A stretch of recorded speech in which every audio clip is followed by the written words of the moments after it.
Thank you, Mr. Director. I heard your answer to Mr. Smith's question a moment ago about the Guantanamo detainees being released into the United States, but you were referring to terrorists released to be free in the United States, obviously from the context of your questions. My question is, assuming that people at Guantanamo were released into super maximum security prisons in the United States, is there any problem holding them there? Well, I hesitate to get into the specifics. It depends where the person is held, what kind of security proceedings there are. I didn't ask that. I said, do we have the capacity to hold dangerous people in our maximum security prisons? Yes. Does their presence in our maximum security prisons present any danger to the United States?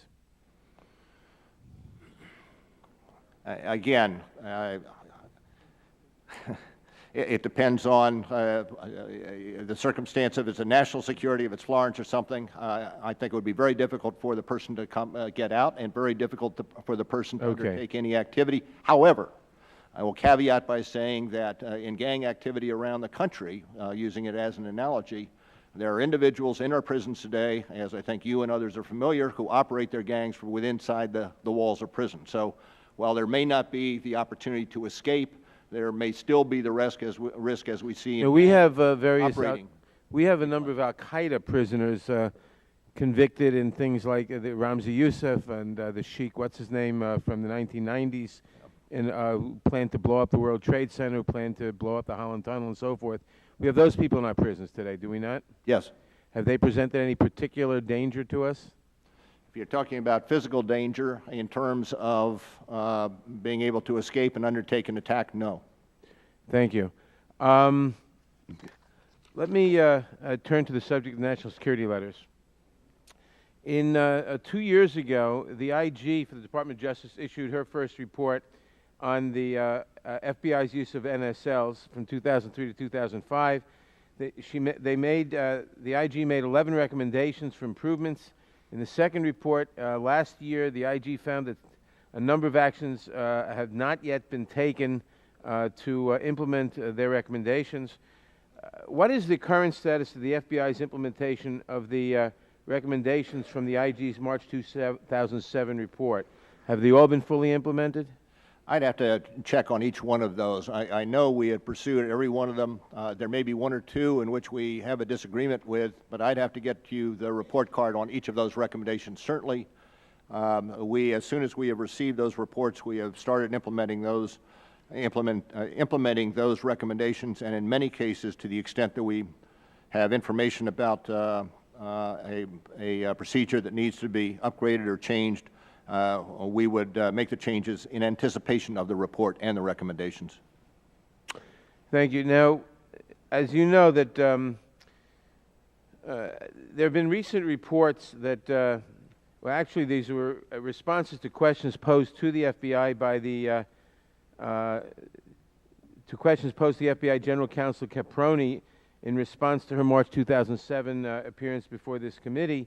And in her answer provided in January, she says the FBI, the questions were with respect to information collected but not by NSLs, but not relevant or being no longer relevant, whether those would be destroyed. And she writes as follows: the FBI has legitimate investigative reasons for retaining information properly collected during the course of an authorized investigation, even if the data pertains to individuals who are ultimately determined not relevant to that investigation.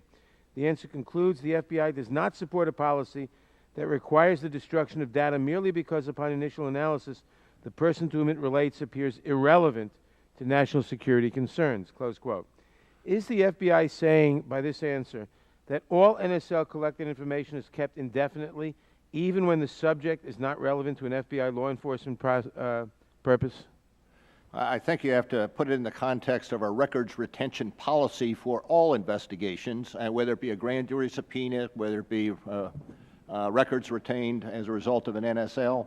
And the records retention policy gives us guidelines in terms of how long we maintain those records, even though records may be obtained in the course of an investigation, which prove to be irrelevant to the solution. It can occur in a national security investigation, could occur in a kidnapping investigation, a public corruption investigation, which we obtain either by grand jury or administrative subpoena or testimony, records that ultimately are determined to be irrelevant, but we keep that according to our records retention policy. You keep that indefinitely?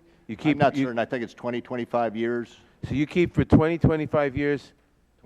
20 years, yes. You keep for 20 years information about innocent people, private information that you've collected in the course of an investigation in which it turns out they had nothing to do with? We may well undertake an investigation. An allegation may come in as to the involvement of a person in a mortgage fraud scheme. We go and investigate and find that that person is innocent, the allegation is false. We keep those records, yes. We have a records retention policy, which we've had for the 100 years of our existence, that in some sense requires us to keep the records. I can tell you from the perspective of the Freedom of Information Act, in terms of what we have to go through, there are substantial records have been maintained according to our records retention policy, even though it may relate to persons who ultimately are not indicted, are not convicted of a crime for which they are being investigated. Thank you.